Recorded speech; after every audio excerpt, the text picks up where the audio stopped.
Hey everyone, I've got a lot of questions, but I think the first one is why did they make this? All right, we're going to keep the discussion going. Let's get the intro going, and I'll pop in soon.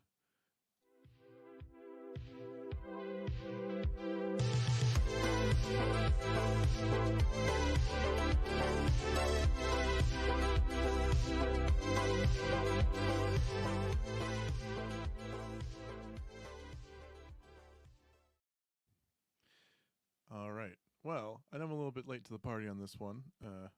Pretty, pretty obvious as to why this ended up being a flop with a lot of people, and why Amazon isn't releasing the numbers, and quite a few other things here. But at the end of the day, this wasn't good. Not even close. I had my hopes, but the writing ended up being relatively mystery boxed, as they say, which only worked for Lost and didn't even really work for Lost. It's a fallback for certain bad companies, certain bad robots, you can say. But okay, I'm not going to bother going into details in the plot because a lot of nothing happened for a while here. Weird choices, definitely. The sword the boy had ended up being a key to turn a volcano on, which sounds more like a thing in Dark Souls more than anything else, which is not bad necessarily, but not when you're writing something that's supposed to be Tolkienian. It's not even close to that. Uh, as far as the twist, obviously, I called it earlier, which is a bit strange, as you say, but Halbrand is Sauron, uh, which is a little embarrassing that I call it that early on. Not particularly a good twist, and it's too bad that the only character who might have been kind of okay is now the film. Uh, it's so strange to see all this money go into something that looks this poor. Uh, I had really hoped that they could do something with the show. Uh, I think uh, Jeff Bezos' son is probably quite disappointed with what's going on here. If rumors are to be understood, that he told his dad not to mess it up, so to speak. Uh, let's see. Uh, you know what? I'll start this by trying to figure out what exactly was good about this. Uh, the score sometimes was good, but it's because Bear McCreary is a man who's done a lot of work recently. He's a little more unsung than a lot of composers. He's no Ennio, but he's certainly up there. And so his work was pretty good. There were a couple shots that looked good. Um, when, uh, what's his name? Not Gandalf, or the Stranger as they call him, turned the witches into butterflies, or moths, I should say. That was a decent effect shot. I have to confess something though. I couldn't stand watching this at normal speed, so I had to watch it at two times. And even then, I felt like it took too long. The fights, I think the fight choreography was messy enough, but two times speed, I didn't notice any of it, so maybe it was better. So if I'm going to recommend it at all, watch it at 2x if you can do it. There's a little plugin for your web browser. It's worth it, believe me.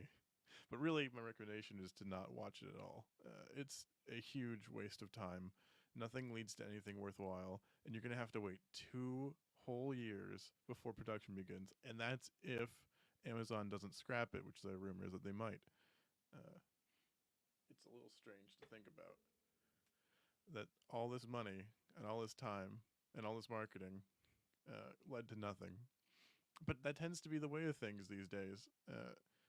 Marketing, they do fan baiting as a thing, right? They put out those articles. It's like, oh, these fans are racist, don't like this. Obviously that's not true, and everybody knows it. The production team also knows it, but the issue is they know that they get some reaction from people, but this time it didn't really pan out the way they hoped. uh, Especially not because it had direct contrast with something like House of the Dragon, which was significantly better in a way that completely humiliates this as something that was an adaptation of Tolkien. Again, Tolkien. The fact that they can mess it up this horribly is it's just. I'm a relatively hard person to make angry. I'll just put it that way. And there were a few points in this where I couldn't stand what I was seeing. At the end of the day, it's not worth your time. Please, please don't watch it. Uh, I feel like I committed some sort of grave sin by putting my view count on there. I've actually canceled my Prime subscription now because I can't justify it. If this is the content they're going to be putting out, I need to be buying locally anyway, right? It's the whole trend. Let's see. Positives about going to the next season. We're finally gone and done with the Harfoots because they were nasty, evil creatures that I don't think anybody could find any sympathy with. So at least they're gone. um, that weird Eminem elf lady is gone. She was barely here for anything. She's another mystery box, basically. What else? They made the rings finally. Say, the rings of power. It's like it's in the title or something. Uh, as far as the actors go, Durin is good, the actor for that. His wife is actually better than I thought she would be, given some of the comments that were put out there beforehand. It seems as though some things were put aside, although they didn't do her favors with the contact lenses they ended up putting on. Lady who played Galadriel, I've shifted my position again. I don't think she should be an actress. She has no range. Uh, her face stays the same. She has like a good face for modeling, I think is what it would be, but not a good face for acting. And I know something about having a face that doesn't really work for modeling or acting, so don't worry about that. I understand she's probably a perfectly nice person. It's unfortunate that a lot of these actors got involved in this process. Let's see. The guy who played Elrond, he is not bad. He doesn't look quite right, but that's because he was a second choice, as were most of the actors in this. The Dwarven King was good. I thought he felt like a dwarf, so that's something. Um, there's a lot of contrivances in the plot for this as well. Just things that happen, and people are way too easily swayed. Like the Numenorians are swayed to go to battle way too quickly, and they also get there way too quickly. That's another thing entirely. And so are the Southrons, I guess is what you'd call them. They're easily whipped one way or the other, which I guess makes more sense for them because they were technically like an enslaved group more or less, but still all the same, not so good. And the sense of time in this is all out the window.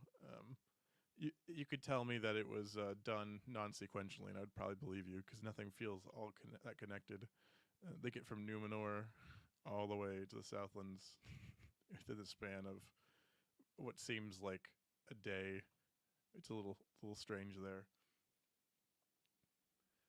Let's see.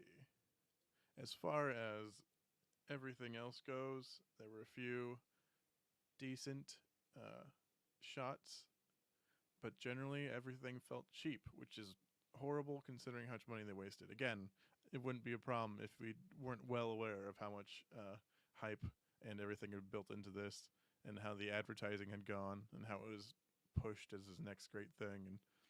And of course, it wouldn't be as bad if it weren't for the fact that they also seemed to try to desecrate the works of Tolkien, and also how they disrespected the people who were just there saying, hey, that's not really what this would be like. This isn't well written. Something that I haven't heard anybody else mention about this ever is that there's a bunch.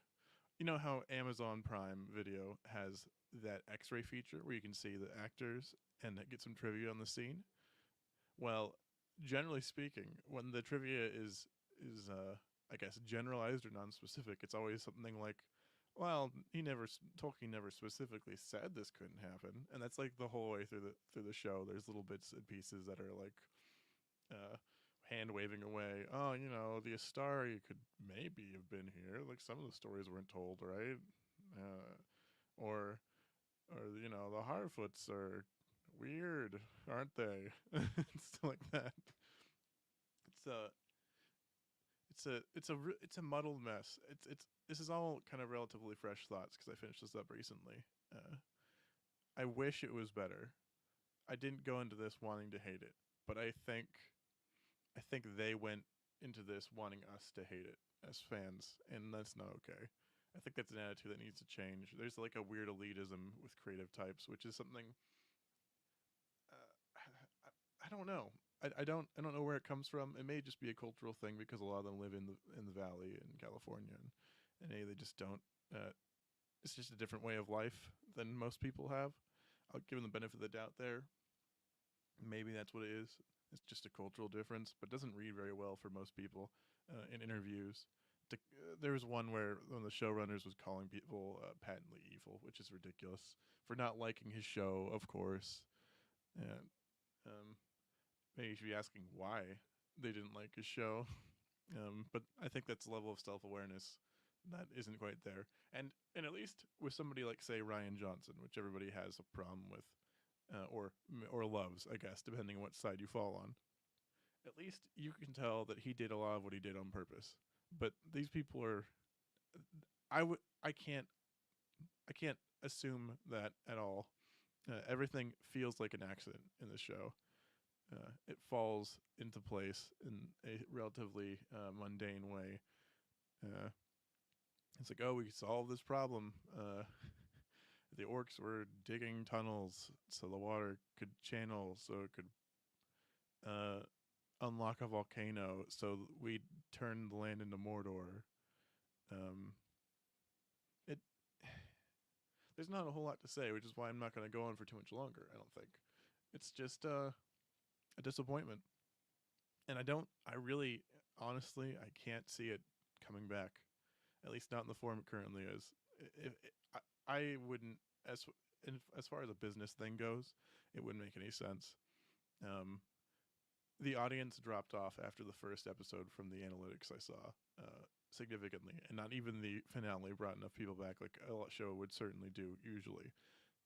And then you have to wait 2 years. That's not that's not going to happen. It's just not going to be great.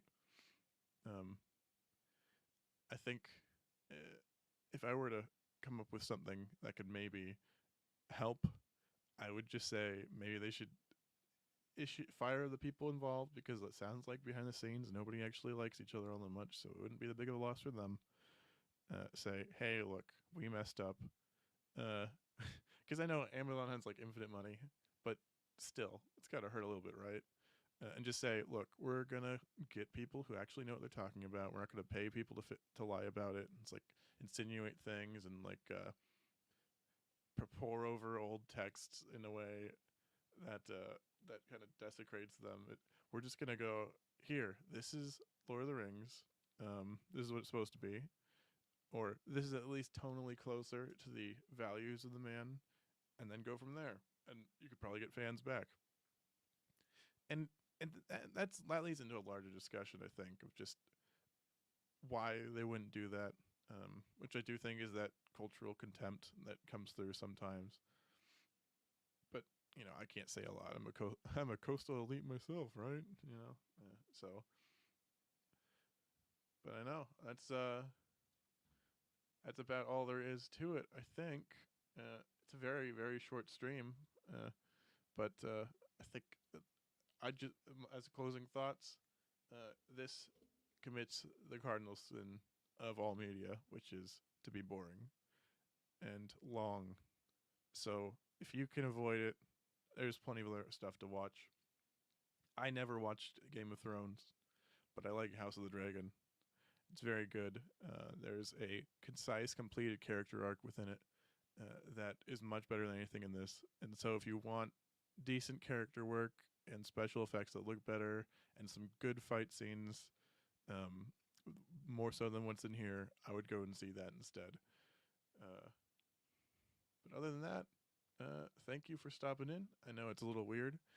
It's still weird for me, getting used to this finally after years of not streaming. So it's been fun learning how to talk to a camera. But all right. So next Thursday, which is Thanksgiving, Sleepy and I are going to be streaming. It's not going to be all day with him, but all day with me, probably from noon till 6 or 7, something like that. It's a fill-in just in case people don't have anybody around, or they just want to hang out, or family problems, whatever. Because I happen to be free this Thanksgiving, so you can feel free to stop by the stream. I'll put the link down in the description below. And then The Sunday after that, I think we're taking off, but the one after that, uh, actually, I might do something this coming Sunday. It really depends on how I'm feeling. But the Sunday after that, we're going to come back and we're going to discuss The Good, the Bad, and the Ugly, which we just finished watching recently. But yes, thank you all for stopping by. Remember to leave a like and comment as well, because I know it could be a little general. I'm just giving impressions on this one. There's not a lot to say, and I think next time when I talk about a film or something, I'll go into more detail. I'm really kind of formalizing a list of things that I care about in a film that I can kind of put down on paper, and then you can kind of follow along more so. Because I know it's a little haphazard and abstract, I'm still, hammering out what exactly I'm supposed to be doing here. Uh, all right. Thank you all for watching. I look forward to chatting with you. Hopefully, you show up on Thursday, and if not, have a good Thanksgiving. Peace out. Good to see you.